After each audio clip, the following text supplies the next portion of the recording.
around the world. I'm just chaired the inaugural meeting of the NATO-Ukraine Council. From now on, NATO and Ukraine will meet in the Council to discuss and decide as equals. This is a significant step to move Ukraine closer to NATO. I also welcome the major new announcements of military support made by NATO allies at this summit. Allies have already provided tens of billions of dollars in military aid to help beat back Russia's invasion. Tens of thousands of Ukrainian troops have been trained and equipped by NATO allies, and as Ukraine continues to liberate territory, we will stand by them for as long as it takes. Yesterday, we agreed a new multi-year assistance package for Ukraine to help transition Ukraine from Soviet era to NATO equipment and standards and make their forces fully interoperable with NATO. Ukraine is now closer to NATO than ever before. Allies reaffirmed that Ukraine will become a member of NATO and agreed to remove the requirement for a membership action plan.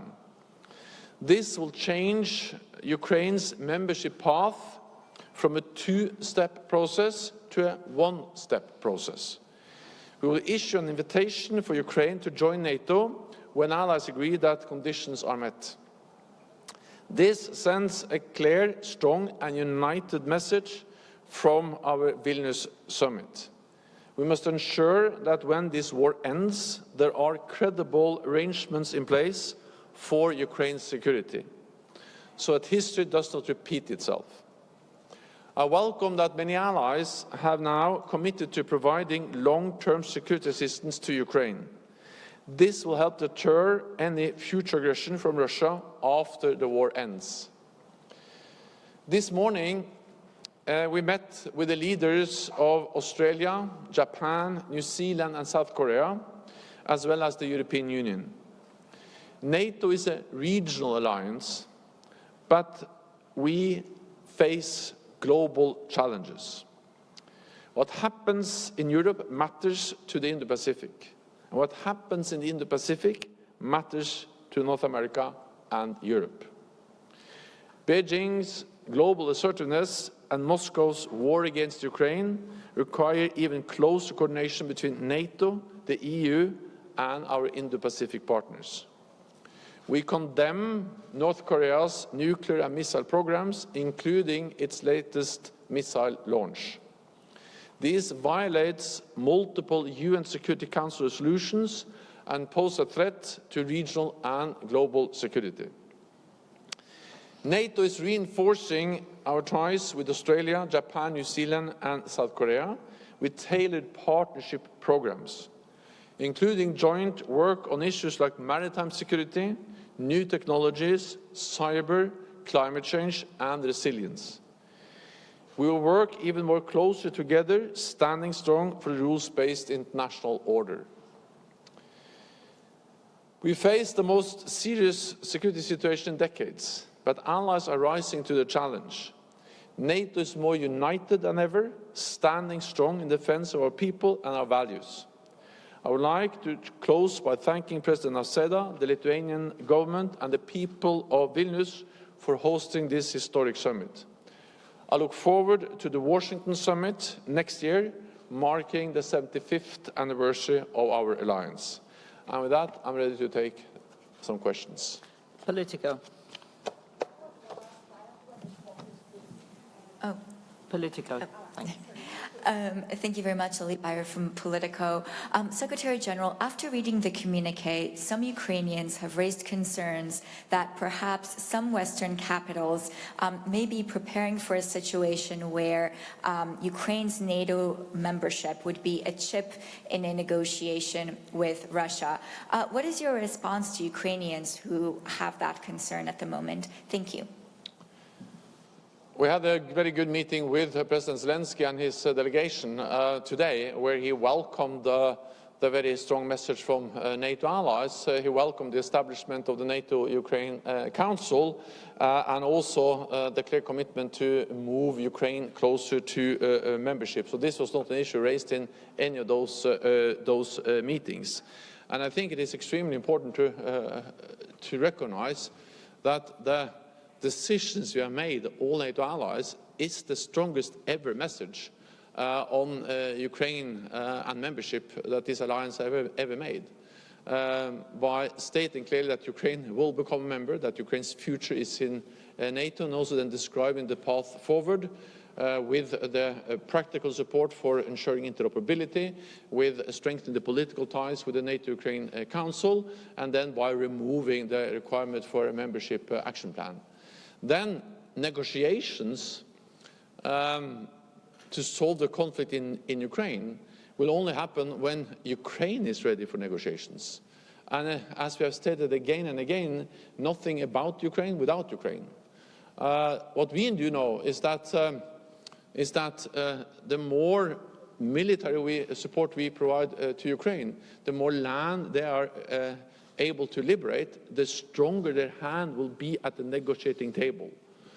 And therefore, we continue, and the message from this summit and from NATO allies with new announcements of long-range cruise missiles, of more armored vehicles with more advanced air defense systems and training of F-16 pilots, is that we support them to liberate land so they will have a stronger hand at the negotiating table. That's what this is about. It's not about NATO negotiating on behalf of Ukraine.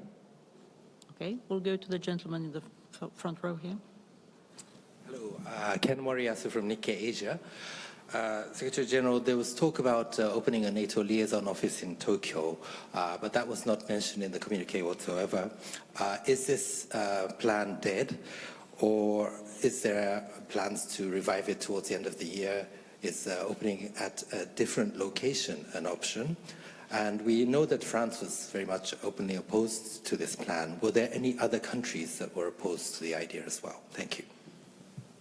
This morning I met with Prime Minister Kishida from Japan, and that was a very good meeting where we both recognized and stated clearly the importance of further strengthening the partnership, the work we do together, Japan and NATO. It is also Prime Minister Kishida that has so clearly stated that what happens in Europe matters for Asia, and what happens in Asia matters for Europe. And he also went to Ukraine and visited Kiev and demonstrated his clear commitment to provide support to Ukraine. We also agreed today a new individual partnership program between NATO and Ukraine, where we describe the different work strands where we are going to deepen our cooperation. This is about cyber, it's about maritime security, it's about countering hybrid threats, including disinformation, and in other areas where we see the potential for NATO and Japan working more closely together. The issue of liaison office is still on the table. It will be considered in the future. Okay. Yonhap News Agency, lady in the third row. Yeah.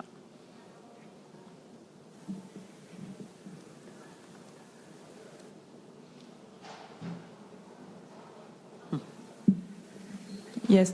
How will NATO engage more in Indo-Pacific security regarding China and North Korea? And how will the partnership with Indo-Pacific partners develop in the future? Are you planning to invite them next year too? A very strong and clear message from this meeting, and especially the meeting we had with our partners this morning, the Indo-Pacific partners, Australia, Japan, South Korea and New Zealand, is that security is not regional, security is global, and therefore we really have to stand together. China's heavy investments in new military capabilities demonstrates that. We expect that China by 2035 will have 1,500 nuclear warheads on missiles that can reach North America and the whole of Europe, NATO territory. We see how China is coming closer to us. This is not about NATO becoming a global military alliance, but this is about recognizing that this region faces global challenges, and the rise of China is a part of that, and that China is coming close to us in Africa, in the Arctic, but also trying to control critical infrastructure, and of course we see them also in cyberspace. So therefore we have now different tailored programs with all our Indo-Pacific partners describing different areas, but it's very often, so it's partly about cyber, countering disinformation, maritime security. There's also Japanese staff at NATO's maritime headquarters in northward in the United Kingdom.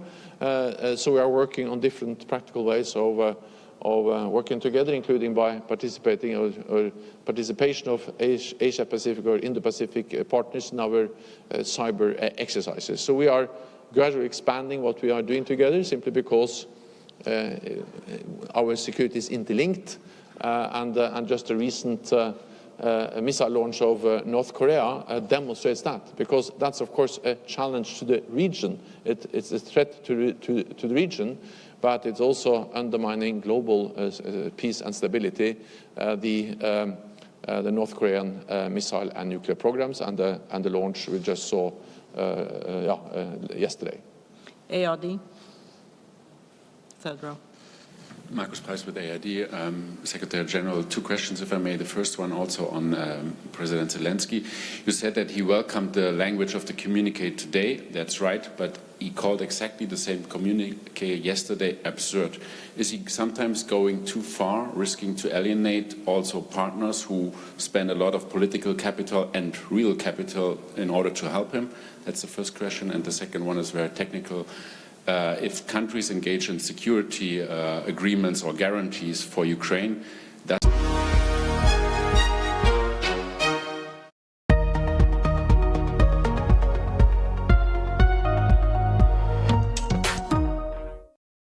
On day one of NATO's summit in Vilnius, the alliance suggests there's no concrete timeline for Ukraine's membership, much to the dissatisfaction of President Zelensky. Kyiv remembers the victims of Russia's war in Ukraine, but fierce fighting continues to the east.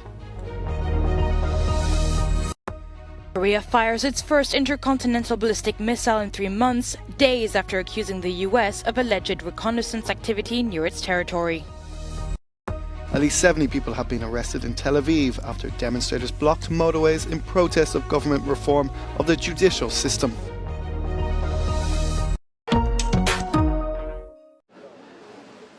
NATO leaders say they will allow Ukraine to join the military alliance, but when allies agree and conditions are met. However, this was not the clear outcome Ukraine's President Zelensky was looking for.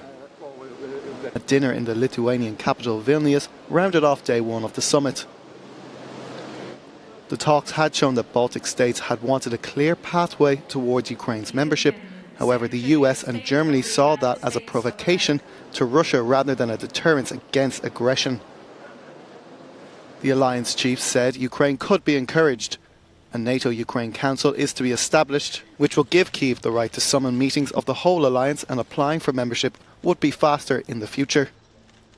We reaffirmed that Ukraine will become a member of NATO and agreed to remove the requirement for a membership action plan.